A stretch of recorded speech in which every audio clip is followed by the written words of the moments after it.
¿Cuánto tiempo llevas viviendo aquí, Jaime? Llevo unos 6 meses. ¿Dónde vivías antes?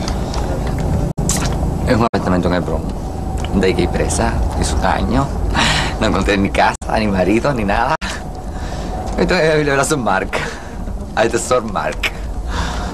Perdí esposo, perdido. Yo soy cubano. Me llamo Ricardo. Me titulo Sara. Yo estaba presa en Cuba antes de venir para acá. Para mí Estados Unidos era lo más bello que existía en el mundo. Era el país de las maravillas, donde tú todo lo podías tener. Porque allá decir no, que allá tienes ropa, que tienes la pobreza de Cuba. Allá tienes esto, tienes todo. Yo estaba loca por venir aquí, pero loca. Pero ahora que estoy aquí me repito y me estoy venido. Porque aquí todo, si no tienes dinero, no tienes nada. En el primer chance que me dieron. Aunque sea caída de presa, me fui para Cuba de nuevo. Aunque ya no tengo la libertad que tengo aquí. Porque eso sí, este país es maravilloso por ser parte. Un homosexual en Cuba no puede vivir. Feliz no es nunca. Porque una de las mayores cosas que vine para acá fue por eso. Porque no me dejaban vivir. Yo siempre estaba presa, vaya detenida. Cuando no estaba presa me estaban buscando. No entiendo por qué, porque creo que eso es una cosa muy personal de cada ser humano. Tú sabes, es algo que no le interesa a nadie lo que tú hagas con tu vida. Por pintarme el pelo una vez me quería meter 6 meses. Me pinté de rojo. Me metieron y me pelaron a me pasaron una navaja por todo el pelo. Quería parecer una bola de villano. Eso es terrible, ¿verdad, Susana?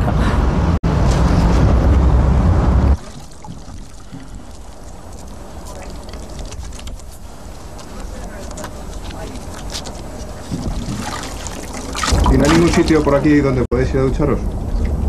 ¿A ducharnos? Hay un sitio ahí para gente menores de 21 años. Y tú me viajas allá para eso. Eso no me quieren allí.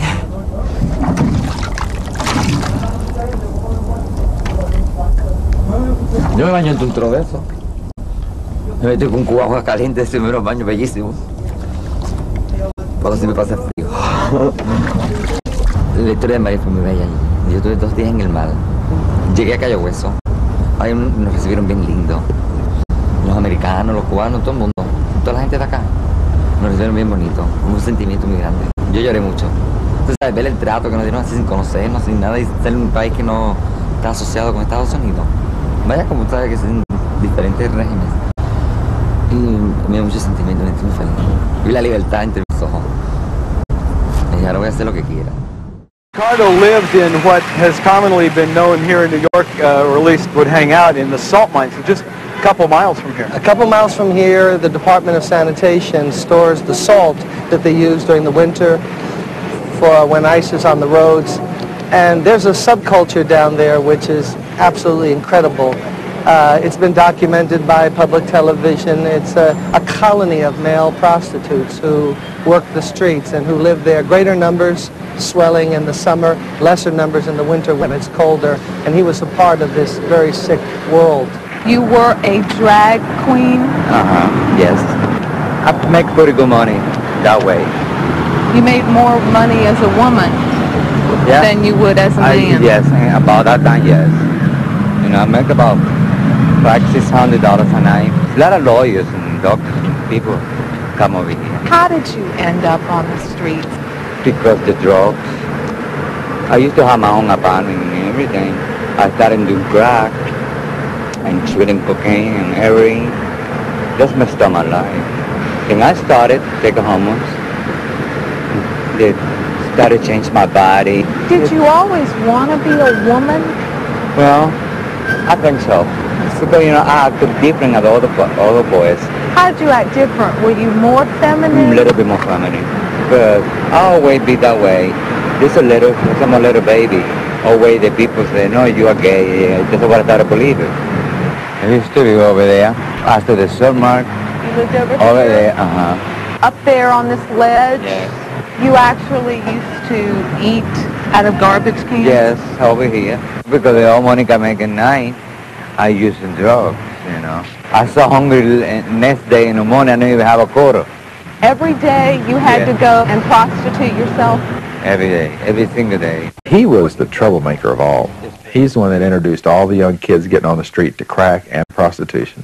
Did you ever look in the mirror and think, who am I? You know, sometimes I do before, and then do all this just dressed up. I say, Mike, I cannot believe it's this. You know, I look like somebody different. You had to think, is there another way? Oh, I thought of it a million times, but I cannot do it by myself. I'm trying very hard, especially the drugs. I try to stop and smoke crack and all that kind of stuff. I never can do it myself.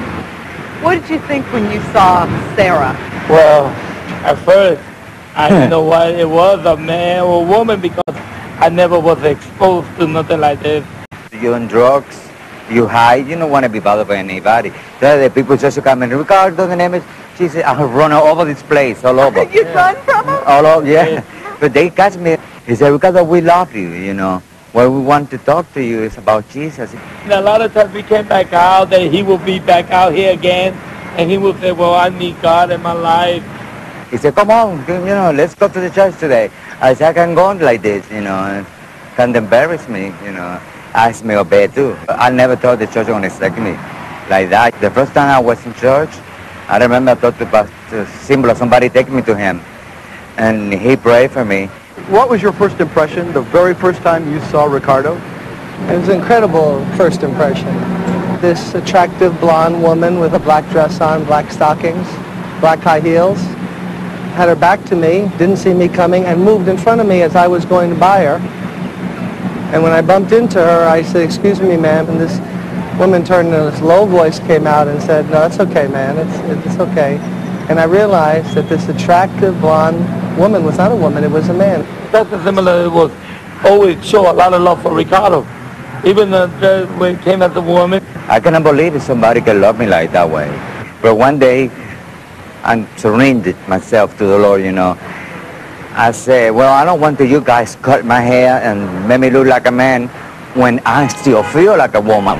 I want to change it from inside to outside. I tried a million times for my mother, make her happy. To try to give up homosexuality? Yes. But I never can do it. I never can do it. It's not too strong in me.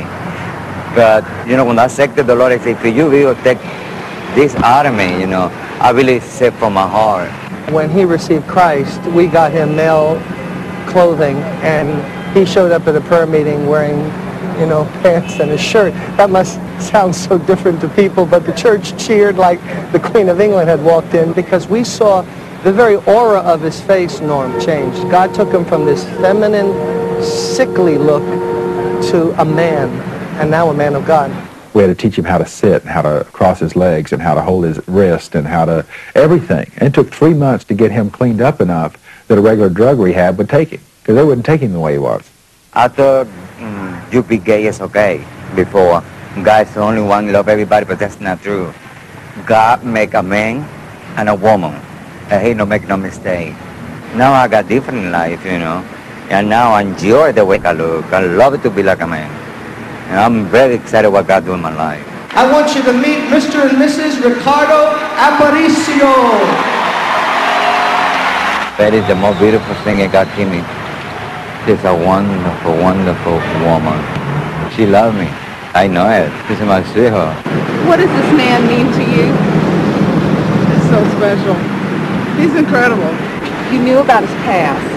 I accepted Ricardo as he was. It never occurred to me that he would be any different from the way he was when I met him. I guess when people ask me about his past, I just said that he's a changed person. Meeting his wife today and feel Ricardo the way he is, now you know God is awesome. He is awesome. Ricardo, you have faced and are living every day with the reality that you have AIDS. Well, now I'm getting a little bit sick, you know. I know same Ricardo that before, you know, but I learned to live with that. You know, it's okay to have AIDS, but I know Jesus. Because now I can die anytime because I know the Lord. I don't dwell on that, you know, and we do kind of go day by day on those things, you know. I used to want to die, but now I want to live. I want to see something before I die. Some more people, they like me to change. Well, You're a wonderful witness for Jesus, Yes. Ricardo. I'm very glad that he can use me. I wanted to be. Ven acá. ¿No te recuerdas de mí?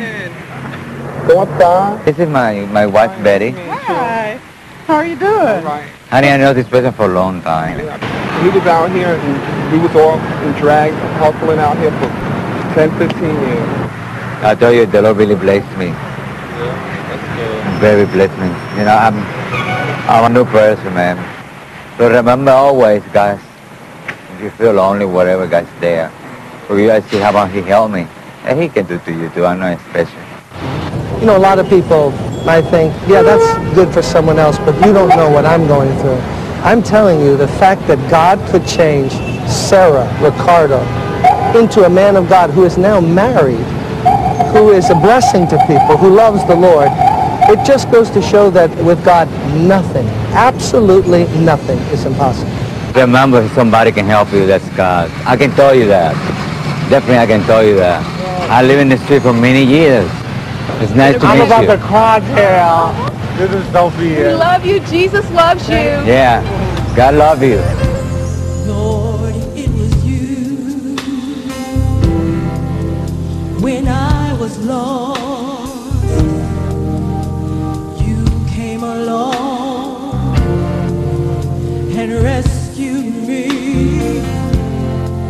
You gave me hope. You gave me joy. You gave me something that I've been searching for.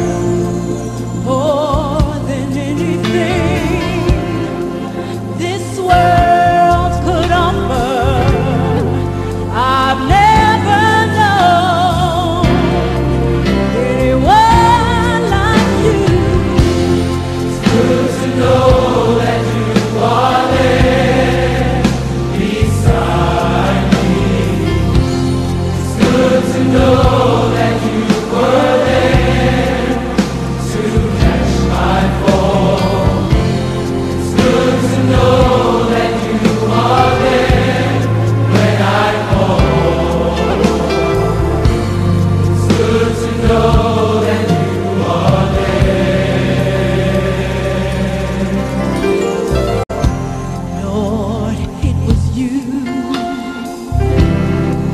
who dried my tears and delivered me